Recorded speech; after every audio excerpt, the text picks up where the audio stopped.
Este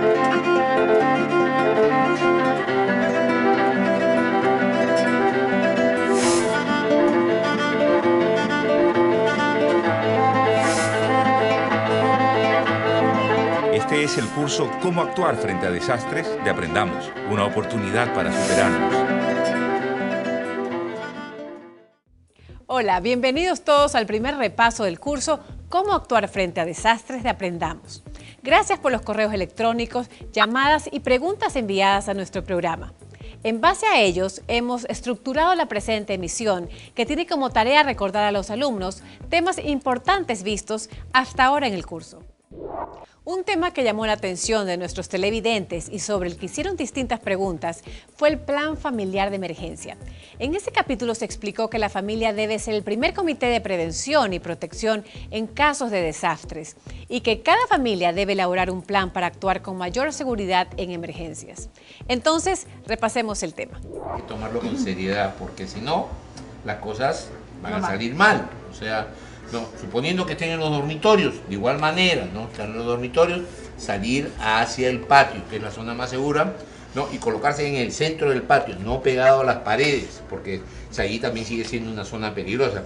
Y si hubiera el caso, ¿no? Acá hay una columna, ¿no? Las columnas siempre son sitios seguros. Igual la cocina, o sea, salir de la cocina, salir al comedor y con calma, es muy importante con calma, no perder la calma porque la desesperación conduce a que se pueda producir un accidente. Paso entonces por aquí. No, pero si esta puerta entonces eventualmente tenemos que repararla porque esta puerta está malograda. Yo salgo de aquí, punto. Lo dije yo. Mami, la puerta es acá. Es muy importante que la familia se reúna y haga un plan de emergencia, poniéndose de acuerdo en cómo salir de la casa hacia un lugar seguro. A cada persona se le da una tarea concreta durante la evacuación. Cortar el gas, por ejemplo, cortar el agua y la energía eléctrica, sacar la reserva de víveres. Revise el estado de los vidrios y espejos de la casa, reemplazando los que están quebrados. Revise las conexiones eléctricas, asegure las lámparas colgantes y los muebles pesados que podrían volcarse durante un sismo. Haga un ensayo en familia para probar cómo saldrían en caso de sismo, por qué puertas, hacia dónde y de qué manera cumple cada uno las tareas que le fueron asignadas. Como parte de las preocupaciones de la familia, vimos también la necesidad de conocer los dispositivos de seguridad que por ley deben tener los lugares públicos. Algunos televidentes, especialmente jóvenes, se mostraron interesados en ver de nuevo la nota sobre el dispositivo de seguridad que debe funcionar en una discoteca. Recordemos ese tema. Una discoteca es un lugar de acumulación masiva. Igual que un restaurante, un teatro o un centro comercial. Es muy importante conocer los dispositivos de seguridad que este tipo de lugares nos brindan como usuarios. Entonces, en este capítulo vamos a aprender cómo estos lugares brindan el servicio de seguridad a sus clientes. Veamos. Los lugares de concurrencia masiva, según ordenanza municipal, deben cumplir requisitos mínimos de seguridad, como, por ejemplo, la puerta principal y las de emergencia deben abrirse de dentro hacia afuera y no pueden tener cadenas, ni candados, ni nada que impida abrirlas. Las vías de escape deben estar señaladas y tener letreros con las palabras salida, alumbrados por luces de emergencia. Es obligatorio que haya elementos contra incendios en lugares visibles y a cargo de personal entrenado. En estos lugares no se permiten los fuegos artificiales ni el uso de material explosivo. Aprendamos, una oportunidad para superarnos. Dijimos que muy cercana a la familia está la escuela. Los niños pertenecen al sector más vulnerable de cualquier comunidad, especialmente los más pequeños y los que presentan alguna discapacidad. Tanto los padres como los maestros deben prepararse y preparar a los niños para una eventualidad, como un sismo, incendio u otra emergencia. Mostramos un simulacro de evacuación en una escuela de educación especial con la explicación de los pasos metodológicos para hacerlo. Veamos nuevamente ese ejercicio. Este es el Centro Educativo de Fascinar, en Guayaquil, que presta atención psicopedagógica a niños, jóvenes y adultos con discapacidad intelectual y auditiva. Aquí hay niños de 0 a 5 años en educación inicial, otros entre 5 y 18 años están en la básica. Fascinar, como vemos, trabaja con un grupo humano especialmente vulnerable. Y esta realidad llevó a sus directivos, personal docente, administrativo, padres y voluntarios a trabajar en un plan de emergencia y evacuación que les permita manejar situaciones adversas. Parte de este plan es el simulacro de evacuación que veremos ahora. Momento 1. Protección.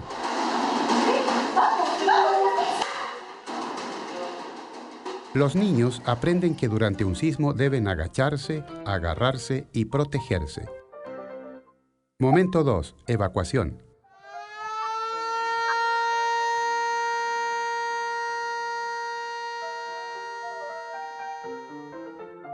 Cuando suena la alarma, hay que salir de las aulas y oficinas ordenadamente. Fin de la emergencia. Chicos, no hay ninguna novedad, nos podemos retirar en orden a las clases. Vamos, siga. Momento 3. Reporte de novedades. En el plantel se han organizado y entrenado unidades de respuesta para rescate, primeros auxilios e incendios. En todos los casos, las personas afectadas son llevadas a un punto donde pueden ser recogidas por la ambulancia y conducidas a un centro hospitalario. En el capítulo dedicado a la escuela, analizamos también otros riesgos que enfrentan a diario los niños. Por ejemplo, al cruzar las calles en medio de un tránsito abrumador que muestra poco respeto por las leyes de tránsito, o los peligros a que se exponen los niños al manipular fuegos artificiales que están prohibidos por ley y que sin embargo siguen causando desgracias, especialmente durante las fiestas de fin de año. Recordemos este tema.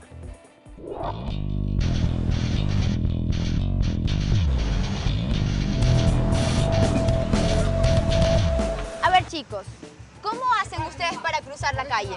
Mirando a los lados. ¿Y por qué zona cruzan la calle? Por el paso cebra. Por el paso cebra. Recordemos que siempre hay que mirar los semáforos y cruzar por el paso cebra respetando la ley.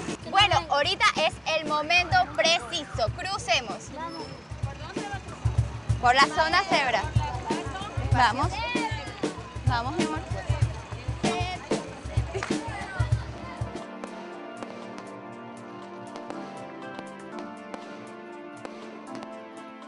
Otro peligro para los niños son los fuegos artificiales. Quemaduras, lesiones en los ojos y hasta amputaciones son el resultado del manejo imprudente de la pirotecnia. Es verdad que en nuestro país se la usa mucho en las fiestas de fin de año y celebraciones populares, pero también es un hecho conocido que la fabricación y almacenamiento descuidado de estos productos han provocado explosiones e incendios con resultados trágicos. La mejor forma de prevenir accidentes por esta causa es no usar fuegos artificiales, ni en el barrio, ni menos en la escuela. Asegúrese de que sus niños no los compren. Pero aún si es un adulto quien los utiliza, debe hacerlo con precauciones. Estas piezas deben ser manipuladas en lugares abiertos, lejos de viviendas y edificios. Nunca lleve estos fuegos en los bolsillos, ni los haga detonar en envases de vidrio o metal, porque eso es extremadamente peligroso, al punto de causar la muerte. Solo encienda una pieza por vez y apártese cuando lo haga. Jamás lo apunte a otra persona o animal. Cuando una pieza no llega a estallar, no se acerque.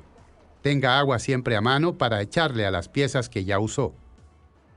Recuerde que todos los fuegos artificiales contienen pólvora y una vez encendidos son ingobernables.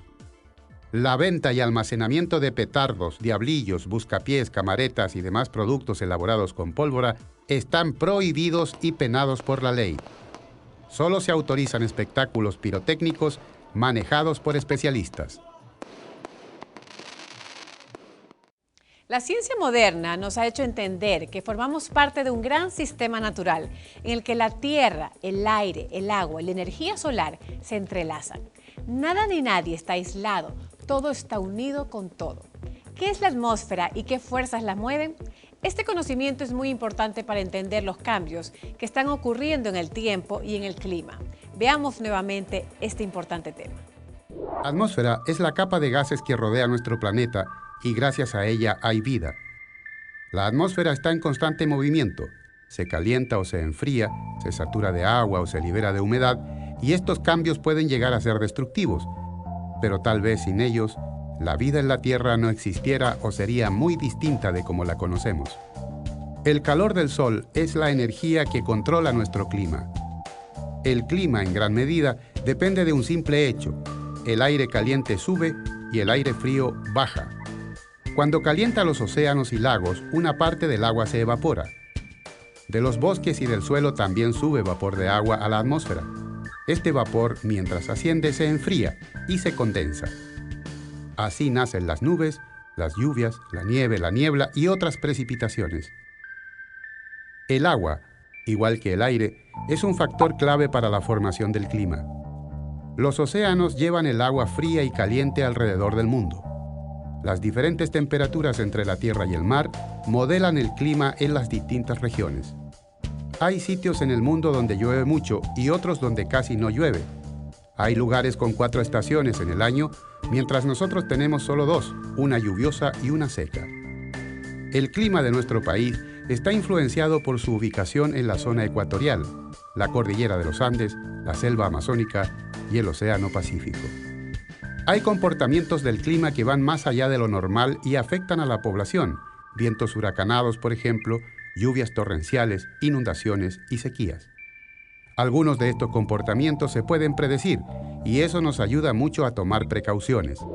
Es muy común escuchar que la Tierra se está calentando, que existe un cambio climático y que este tiene influencia directa sobre nuestras vidas. A menudo leemos o escuchamos hablar del efecto invernadero. ¿En qué consisten estos dos fenómenos de la física y el clima?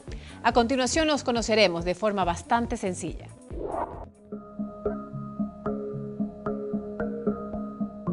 Esta es la Tierra.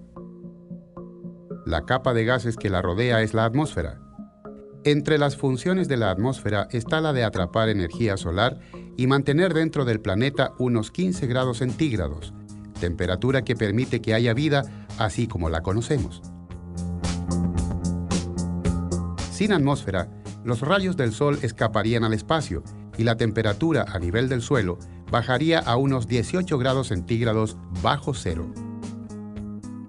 A esto se le llama efecto invernadero. Los gases que retienen calor y producen el efecto invernadero son el dióxido de carbono, óxidos de nitrógeno, el metano, el ozono, el vapor de agua, entre otros. En una proporción equilibrada, los gases de efecto invernadero cumplen un papel muy importante, pero si aumentan sin equilibrio, retienen más energía solar de la que hace falta y la temperatura de todo el planeta se eleva con resultados desastrosos.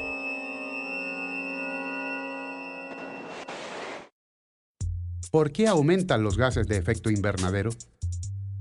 Los investigadores del tema hablan de 3 grandes causas: la quema de combustibles fósiles como el carbón, el petróleo y el gas natural, la destrucción de bosques que absorben el dióxido de carbono, conocido como CO2, y el aumento de la población. Los árboles absorben un gran porcentaje del CO2 que echamos al aire y en cambio nos devuelven oxígeno. Pero si destruimos bosques y selvas para satisfacer las demandas de una población cada vez más numerosa y anualmente se descargan al aire 7.000 millones de toneladas de CO2 adicionales, ¿qué ocurre? La respuesta es calentamiento global. Al calentamiento global causado por el hombre, los científicos prefieren llamarlo cambio climático, para diferenciarlo de otros cambios en el clima originados por causas naturales. Hasta hace unos años, se pensaba que el agua de los océanos se calentaba solo en la superficie. Hoy sabemos que se calienta desde la superficie hasta los 3.000 metros de profundidad. Esto hace aumentar el volumen del agua y es una de las causas de que suba el nivel medio del mar. La otra causa es el deshielo de glaciares en los polos, precisamente por el aumento de la temperatura en el planeta. Efectos del cambio climático en el Ecuador. Uno de los efectos visibles es la disminución de los glaciares en volcanes como el Cotopaxi, por ejemplo, que registra una disminución de 50 metros por año.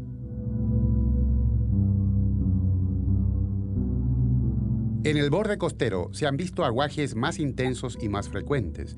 También la inundación de islas como la de Jambelí y Muisne. Los bosques son grandes productores de oxígeno, el gas que nos da la vida y que además es un componente básico del agua. Pero también los árboles atrapan y almacenan el gas carbónico o CO2, que por exceso nos están creando problemas con la temperatura. Sería lógico pensar que si un bosque nos produce oxígeno y consume CO2, los tuviéramos bien cuidados y en abundancia. Pero según datos del Ministerio del Ambiente, nuestro país ha perdido en las últimas 2 décadas más de 1.200.000 hectáreas. Recordemos las funciones ambientales de un bosque y a qué se llama bosque protector. La cuestión del cambio climático se está dando principalmente en un aumento de temperatura. De hecho, se menciona que durante los últimos 12 años se han dado 11 de los años más calurosos, a partir del año entre el año 1996 al año 2006. Por otra parte, se ven desequilibrios en el comportamiento del clima. Se ven lluvias quizás excesivas, heladas también, o sea, se ven situaciones extremas, ¿no?, que están dando la pauta de que está ocurriendo un cambio, una alteración en el clima, cosa que todavía puede ser reversible. Según estudios, pues esta situación la podemos remediar. ¿Qué rol tiene el bosque en el equilibrio del clima? Bueno, el bosque es uno de los principales reguladores del clima. Contribuye a la captura de carbono, a la liberación de oxígeno, a la regulación del ciclo hidrológico, estabilidad y conservación de los suelos, hábitat de numerosas especies de animales, inclusive plantas que desarrollan sobre otras plantas, en el caso de los árboles, en lo que son bosques maduros, bosques adultos. ¿Cuáles son los principales servicios ambientales que presta un bosque protector a la ciudad? Bueno, principalmente la oxigenación, la captura de carbono. Se estima que un árbol durante toda su vida puede llegar a absorber aproximadamente 1 tonelada de carbono. Brinda servicios como por ejemplo el mantenimiento de fuentes de agua. Hay comunidades asentadas en los alrededores del bosque que pueden disponer de quebradas, pueden cavar pozos inclusive porque se mantiene la regulación del ciclo hidrológico dentro del bosque. Otros servicios también son, por ejemplo, el de investigación, el de recreación, el de poder integrar a la familia en una salida de campo. Bueno, aparte de lo que es estar en un lugar como podemos apreciar en este momento, pues sin el ruido de la ciudad, sin los niveles de contaminación de la ciudad.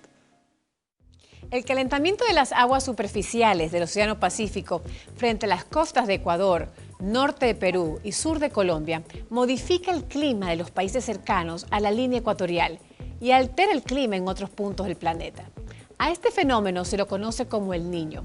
¿Cuál es su impacto? ¿Cómo funciona? Repasemos la explicación.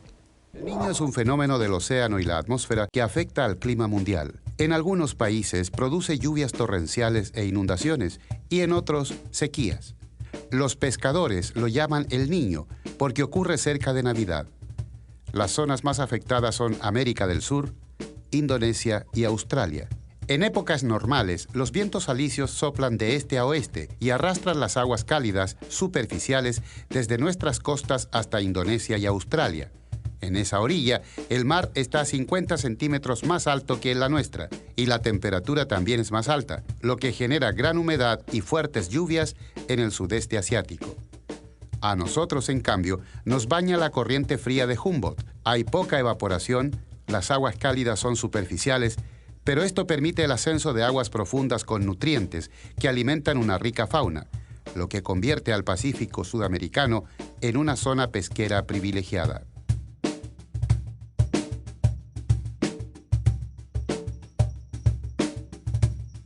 A veces es difícil comprender qué son las corrientes marinas, pero el océano está rodeado o está siendo atravesado por una especie de ríos que corren en medio del océano. Y esos ríos son de diferente temperatura. Todas esas corrientes son las que mantienen el balance térmico del planeta y lo mantienen en equilibrio. Por un lado, en el Ecuador tenemos una corriente que circula bajo la superficie y que viene desde la Antártida. que es la corriente fría de Humboldt. Esta es una corriente que trae mucho oxígeno y nutrientes para las pesquerías. Pero el Ecuador también tiene la visita de otras corrientes que vienen desde el norte y tienen aguas muy cálidas que vienen desde la cuenca de Panamá. Esas corrientes cálidas y las frías se encuentran en algo que se denomina el frente ecuatorial y que se ubica aproximadamente frente a las costas de Manabí, porque de ellas depende en parte el clima continental y en parte los recursos naturales que se dan en cada una de las regiones del país. ¿Qué sucede durante el Niño? Los vientos alisios se debilitan, no empujan las aguas cálidas superficiales hacia las costas asiáticas y éstas regresan a nuestras costas, formando la contracorriente del Niño. Se origina el efecto contrario al de tiempos normales. En las costas asiáticas aparecen sequías, incendios forestales, mientras que en las costas sudamericanas se desatan temporales que acarrean aluviones e inundaciones. La Niña, por su parte, invierte el mecanismo. Los vientos alisios soplan con más intensidad que la normal y arrastran hacia el oeste mayor volumen de agua. Esto produce lluvias torrenciales en Asia, Australia y África del Sur, mientras que desciende la temperatura sobre las costas americanas y aumenta la sequía. Las inundaciones son los desastres más frecuentes que se registran en las zonas bajas de la costa ecuatoriana, en temporadas de lluvia y con mayor intensidad durante el fenómeno del Niño o de la Niña. Revise las páginas 101, 102 y siguientes mientras aprendemos qué hacer en estos casos. Es peligroso construir casas al nivel del río o peor aún, más abajo del nivel del agua, ya que el agua cuando hay inundación se les puede ingresar en su hogar.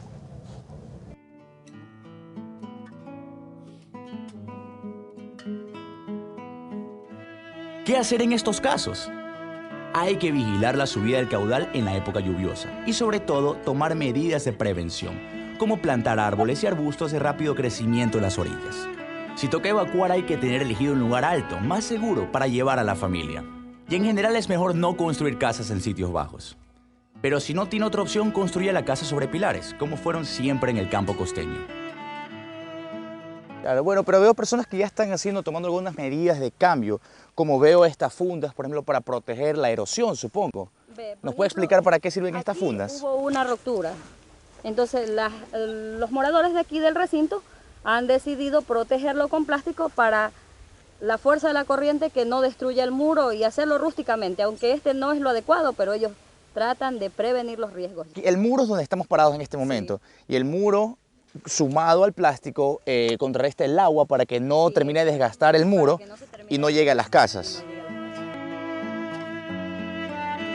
Es bueno que los vecinos de cada comunidad echen una mirada a los canales de riego para ver en qué estado están, limpien desagües, afirmen los bordes del río en lugares poblados donde podría causar perjuicios.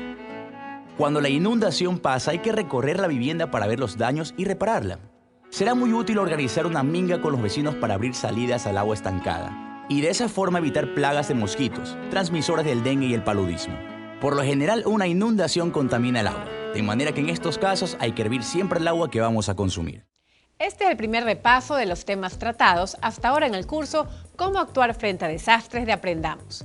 Por favor, revisemos la página 82 del libro, capítulo Volcanes. ¿Qué importancia tienen los volcanes en la formación del clima y del suelo? Los volcanes son para mucha gente una amenaza, pero al contrario es realmente la verdad. Porque sin los volcanes no tendríamos ni vida. De los volcanes tenemos los gases que forman la atmósfera. Ellos mismos obviamente pueden también en la una u otra forma influenciar el clima. De los volcanes tenemos diferentes metales, el suelo fértil. La agroempresa es el mejor cliente de los suelos volcánicos, es decir, tenemos prácticamente muchas ventajas de los volcanes. A través de los glaciares que están también en los volcanes tenemos el agua más limpia que existe. Realmente tenemos muchas ventajas, sea de forma metálica, no metálica, de recursos naturales de los volcanes, que la gente debería verlo como una gran ventaja de tener volcanes en su país. ¿Cuáles son los más activos y peligrosos en nuestro país? Veamos. Tenemos dos tipos de presentaciones de amenazas de los volcanes activos del Ecuador. De ellos que conocemos algo porque hemos visto algunas cosas en los últimos 500 años, pero también tenemos algunas evidencias de volcanes que eran activos en el tiempo prehistórico. Por tanto, de los más de 250 volcanes en la parte continental, podemos decir que tenemos 20 que son potencialmente activos o si son realmente activos. De los más activos podemos nombrar uno que es el más activo de todas las Américas, incluyendo Centro y Norteamérica, que es el Sangay. Pero es un sitio tan lejano de la población que a pesar que tiene cada 5 o 20 minutos una explosión, no pasa nada.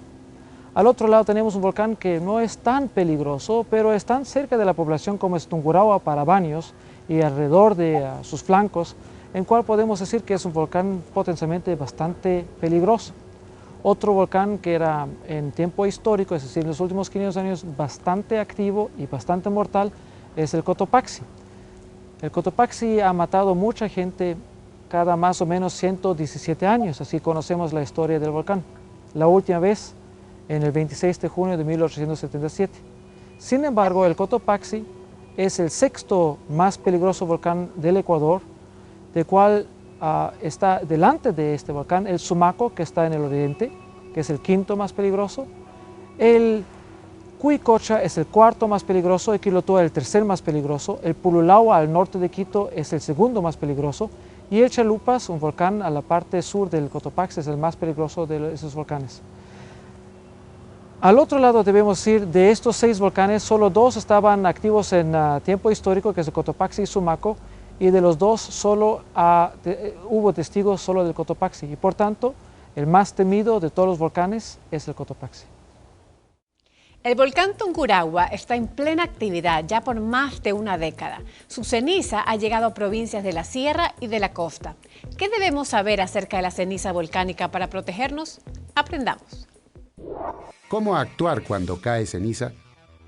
Use mascarilla o un pañuelo húmedo para proteger ojos, nariz y boca. Los depósitos de agua y alimentos deben ser cubiertos para evitar contaminación. Limpie la ceniza acumulada en los techos, patios y aceras y deposítela en sacos. Nunca la arroje a los desagües porque se tapan. En lo posible, no conduzca, pero si no tiene otra opción, hágalo a baja velocidad y con las luces encendidas. Si vive en el área rural, cuide que el agua, el pasto o la paja para sus animales estén libres de ceniza. La ceniza les puede provocar diarrea. Sacuda la ceniza de las plantas y lávelas con agua. Humedezca con agua o leche las fosas nasales de sus mascotas para que soporten mejor el efecto de la ceniza. Si debe abandonar su vivienda, lleve sus documentos, vestuario adecuado, mascarillas y sus medicamentos. Prepárese mentalmente para vencer el miedo y ayudar a otras personas a no caer en pánico y actuar razonablemente. En estos casos, busque siempre información confiable, ya que los rumores no sirven para tomar decisiones correctas. Estamos por concluir este repaso que de seguro les ha servido para reforzar lo que ya han aprendido. Sus preguntas puede hacerlas llamando a los teléfonos 1-800-33-88-83 o al 229-6606. Pueden también escribir a la dirección electrónica que está en pantalla o ir al centro tutorial cuya dirección también está en pantalla. Saludos a todos, buena suerte y nos vemos por supuesto en el siguiente programa.